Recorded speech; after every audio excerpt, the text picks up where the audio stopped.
la première partie, on va commencer par le logiciel Zotero. Donc, comme on l'a dit, Zotero, c'est un logiciel de gestion bibliographique complet, libre et gratuit. Donc, et normalement, c'est apprécié par sa facilité de prise en main. Donc, je crois que c'est le majorité des logiciels. Mais ici, c'est un projet développé par une université américaine. Vous voyez le nom ici, George Mason University. Et après, actuellement, au moment, il y a plusieurs développeurs informatiques qui contribuent pour améliorer le projet. Donc, c'est pour cela, jusqu'à maintenant, c'est toujours open source. Donc, ici, qu'est-ce qu'on peut faire avec Zotero? Donc, j'ai reporté presque les mêmes points. Donc, il permet de capturer et gérer ces références de différentes sources, c'est-à-dire à partir des différentes bases de données, on peut collecter ou bien capturer des références et les enregistrer au niveau de notre logiciel et après les gérer. Deuxième des choses, on peut les insérer dans un document d'édition ou bien d'édition de texte, donc comme Word ou LibreOffice. Et troisièmement, on peut produire des bibliographes en fonction d'un style. Donc ici, les styles ici, c'est juste la façon dont on veut que les références soient ordonnées. Donc ici, comme je l'ai souligné, ça dépend d'un domaine à un autre. Et dernièrement, il permet de partager des références avec d'autres chercheurs, d'autres personnes qui utilisent Zotero. OK, maintenant on va passer au niveau de la partie installation. Donc c'est simple, bien sûr. Et avant de lancer l'installation, il faut d'abord fermer les logiciels d'édition de texte, que ce soit Word ou bien surtout la suite Office ou bien LibreOffice.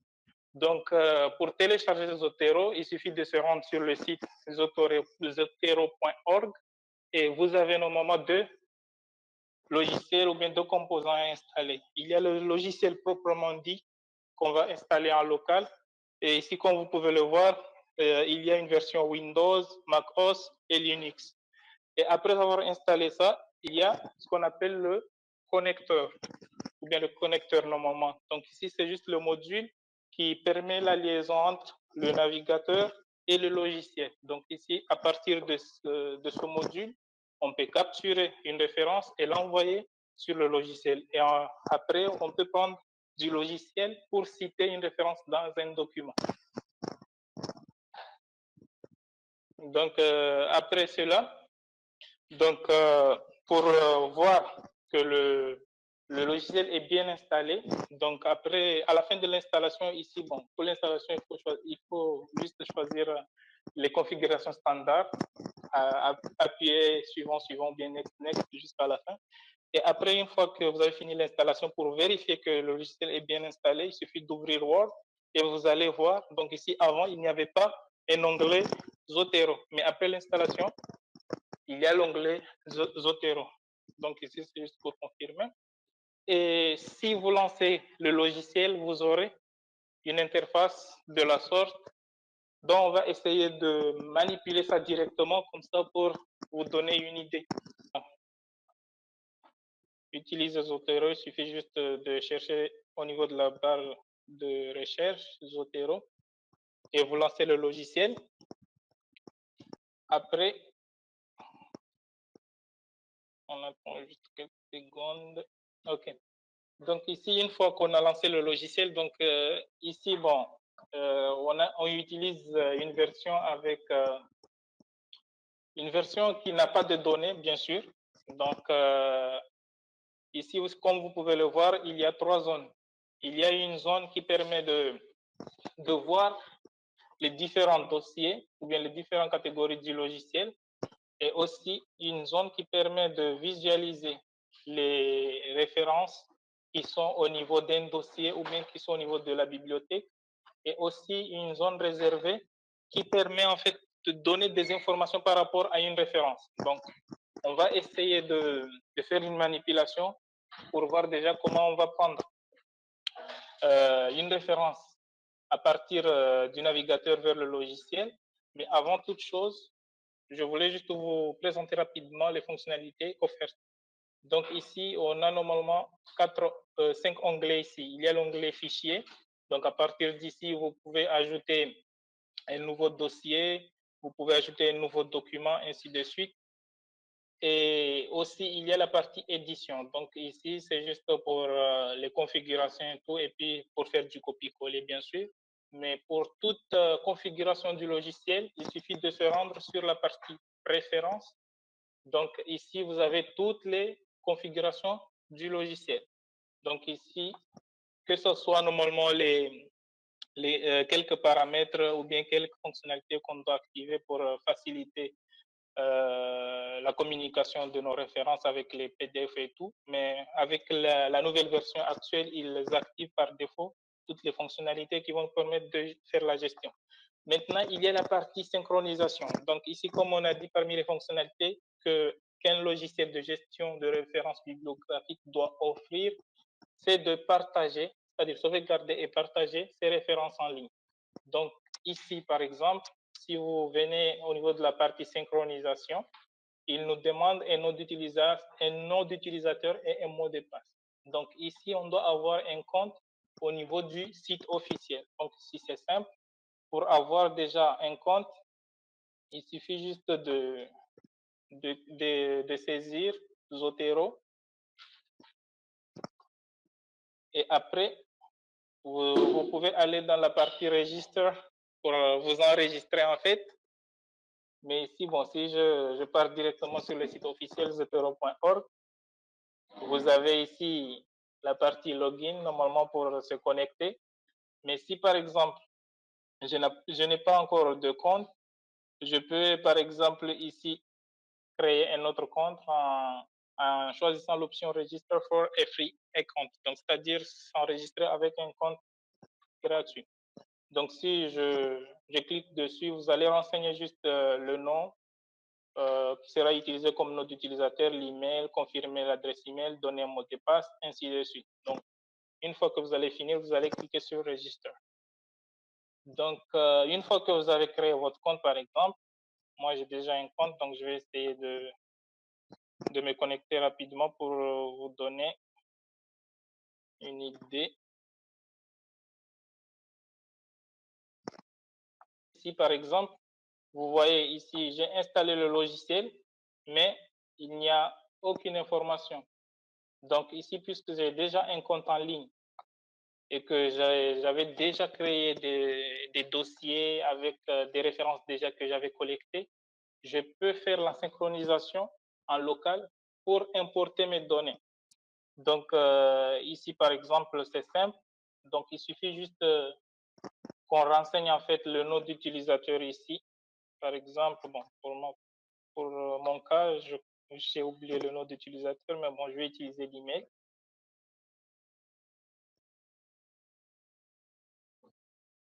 Et après, normalement, mot de passe. OK. OK. Donc ici, bon, une fois que je suis connecté, comme vous pouvez le voir ici, il est en train de synchroniser. Donc, il va amener toutes les données que j'ai déjà au niveau de mon compte, au niveau local. Donc, il a amené normalement tous les données que j'ai. Normalement, la synchronisation n'est pas encore finie. Mais là, il va amener tous les documents. En attendant, par exemple, qu'il importe les données, une fois que vous créez en fait un compte ici, vous pouvez en fait ajouter autant de dossiers que vous voulez, par exemple. Mais il faut savoir que pour la version gratuite, normalement, il y a des limites. Donc, déjà, la capacité offerte, c'est 300 mégabits.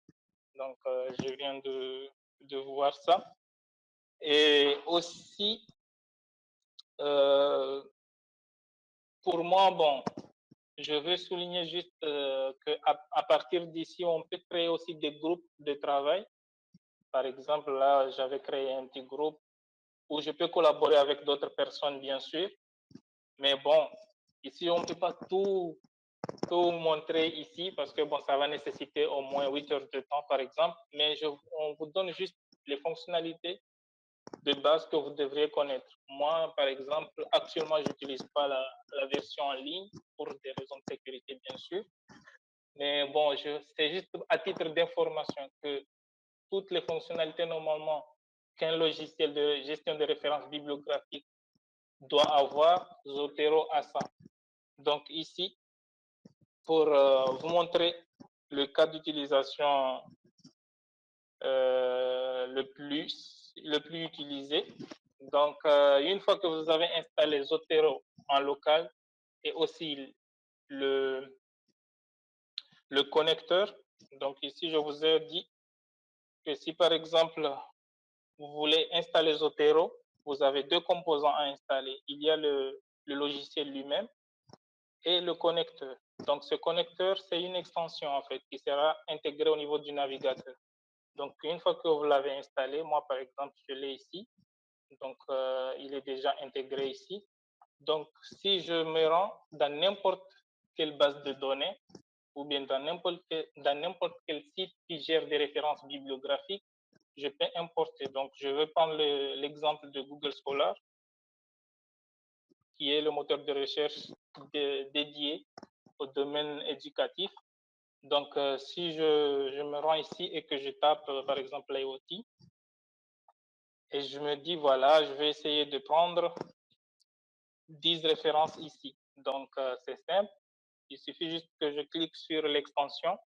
Et là, je peux sélectionner, par exemple, quelques références, par exemple, je ne sais pas moi.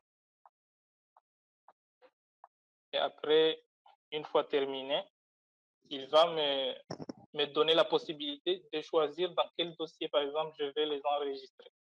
Donc, je vais, par exemple, les enregistrer dans ce dossier rédaction. Terminé.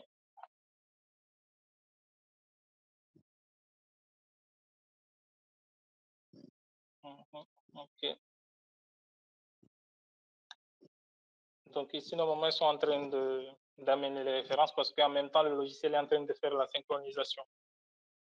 Donc voilà, par exemple, mes références sont ici avec toutes les informations. Donc ici, comme j'ai dit, lorsqu'on parle de référence, une référence est caractérisée par des informations. Donc si je sélectionne ici une référence et que je viens dans cette fenêtre, j'ai toutes les informations associées à la référence. Donc que ce soit le titre, ainsi de suite. Maintenant, bon, je vous ai montré le cas où on doit capturer des références à partir du navigateur vers le logiciel. Maintenant, si par exemple, je suis en train de rédiger un document sur Word, donc ici, il y a aussi un connecteur en fait qui est sur Word et qui communique avec le logiciel Zotero. Mais ce connecteur, par exemple, il s'installe lors de l'installation du logiciel. Donc, pour ceux qui ont déjà utilisé Mendeley, c'est presque la même chose. Mais bon, on va essayer de vous montrer quand même pour essayer de voir que c'est presque la même chose, sauf sur quelques critères près. Donc ici, par exemple, si j'ouvre un document, un nouveau document comme ça, déjà vous pouvez voir ici qu'il y a Zotero normalement ici. Donc, si par exemple, je suis en train de rédiger, par exemple, je fais juste l'introduction. Après, je vais ajouter une nouvelle page que je vais appeler référence. Alors, je vais augmenter la taille. OK. Donc, c'est à la page introduction. Et la deuxième page, je vais dire par exemple référence bibliographique. Et comment ça se passe? Donc ici, il y a la phase où on va importer par exemple la référence. Si par exemple je suis en train d'écrire par exemple l'Internet et je vais par exemple préciser que c'est un mot que j'ai pris d'un document. Donc je vais me placer dessus. Je vais me placer au niveau de l'onglet Zotero et après je vais faire Add and Edit Citation.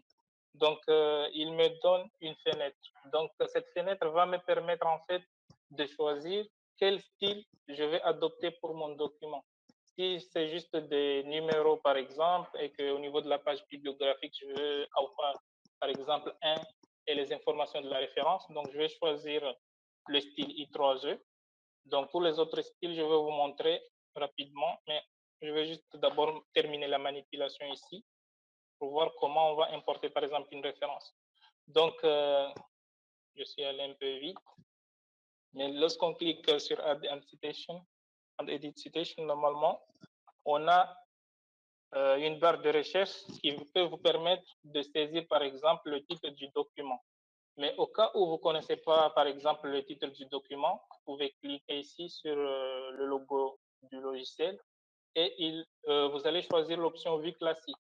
Et à partir d'ici, vous avez une vue globale de votre logiciel. Donc, si je viens sur Zotero, voilà, j'aurai tous les dossiers nécessaires. Donc, je vais me rendre sur rédaction et puis je vais choisir une référence et je vais l'appliquer.